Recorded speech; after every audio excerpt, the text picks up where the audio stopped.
Stock మార్కెట్లు పేక మేడలా కూలిపోతున్నాయి. ఒకప్పుడు 85,000 మార్కెట్ చేసిన BSE సెన్సెక్స్ 2 నెలల్లోనే 8,000కు పైగా పాయింట్లు కోల్పోయింది. దీంతో సూచీలు అసలు రికవర్ అవుతాయా లేక మరింత పతనమవుతాయా అనే టెన్షన్ ఇన్వెస్టర్లో మొదలైంది. గత 5 రోజుల్లో అయితే ఏకంగా 23 లక్షల కోట్ల ఇన్వెస్టర్ల సంపద ఆవిరైంది.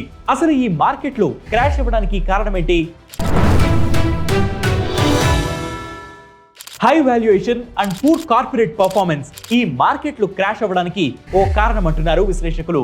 స్టాక్ మార్కెట్లో ఉన్న చాలా స్టాక్స్ కి ప్రైసెస్ ఉండవలసిన మొత్తం కంటే ఎక్కువగా ఉంది. దీనిపై స్టాక్ బ్రోకర్స్ అండ్ ఎక్స్పర్ట్స్ సైతం ఆందోళన వ్యక్తం చేస్తున్నారు. దీనివల్ల ఇన్వెస్టర్లలో సైతం ఇంట్రెస్ట్ తగ్గిందని, స్టాక్ మార్కెట్లపై ప్రభావం చూపించడానికి ఇదో కారణమని చెబుతున్నారు. ఇక ఈ ఏడాది సెకండ్ హాఫ్ లో కంపెనీల సేల్ గ్రోత్ తగ్గడం, కాస్ట్ పెరగడం వంటివి మార్కెట్ కు సవాళ్లు తెచ్చిపెట్టాయి. ఇన్ఫ్లేషన్ మరో కారణం. కస్టమర్ ప్రైస్ ఇండెక్స్ 6.2% కి పెరగడం ఆందోళన కలిగిస్తోంది. దీంతో వడ్డీ రేట్లు తగ్గించాలన్న RBI ప్లాన్ కు బ్రేకులు పడినట్లయింది.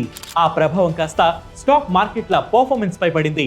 ఫారెన్ ఇన్స్టిట్యూషనల్ ఇన్వెస్టర్స్ పెద్ద ఎత్తున షేర్లు అమ్మేస్తుండడం ఆందోళన కలిగిస్తోంది. ఈ ఏడాదిలో ఇప్పటి వరకు 2.79 లక్షల కోట్ల విలువైన FIIలు విక్రయమయ్యాయి.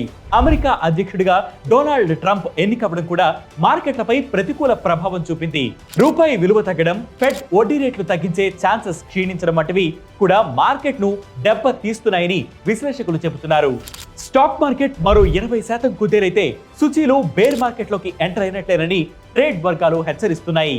ఇది వాటి ట్రెండింగ్ ఎక్స్ప్లెయినర్. ఇలాంటి ఎక్స్ప్లెయినర్స్ కోసం ప్రతిరోజు వెట్ న్యూస్ యాప్ ని ఫాలో అవ్వండి. వెట్ న్యూస్ తెలుగు యూట్యూబ్ ఛానల్ ని సబ్స్క్రైబ్ చేయండి.